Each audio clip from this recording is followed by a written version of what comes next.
Dear friends, good morning on Wednesday the 17th of February. On Monday we were thinking about the Ten Commandments and the first church at Mount Sinai. I guess that many of us are quite familiar with this account in Exodus chapter 20. But the various laws which follow the Ten Commandments are less familiar, and they're more difficult to apply to our lives. But just as the commandments are an expression of God's character, so are the laws which follow.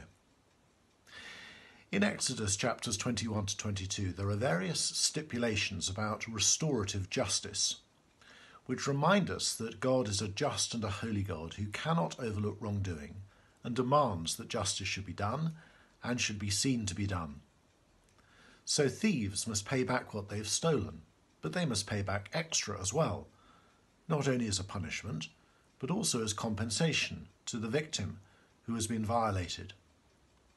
Zacchaeus understood this principle when he offered to give back 4 times what he had stolen and give to the poor.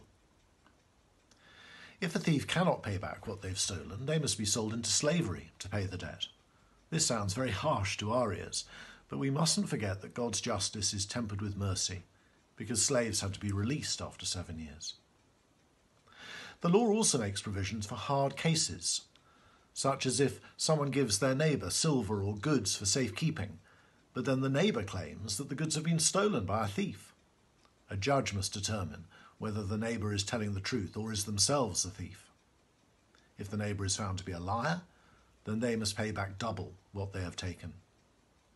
Negligence, such as allowing one's livestock to stray and graze a neighbour's field, or letting fire break out and destroy sheaves or standing corn, must be met by restitution of what has been lost.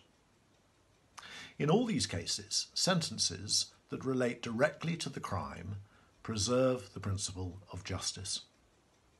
The same is true of the famous lex talionis, the eye for an eye and tooth for a tooth law, which is not an excuse for a personal vendetta, but a way of giving the courts punishments that fit the crime.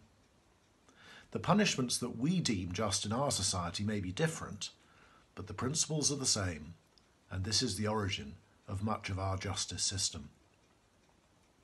God's concern that justice should be satisfied permeates the whole of the Old Testament and ultimately prepares us for the cross, where the death of God the Son on the cross meets the demands of God's justice, so that we can be justly forgiven for the ways in which we have wronged him. And that's a good thought for Ash Wednesday. I'm reminded of the chorus that I used to sing when I was a teenager. At the cross of Jesus, pardon is complete. Love and justice mingle, truth and mercy meet. Though my sins condemn me, Jesus died instead. There is full forgiveness in the blood he shed. God bless you today.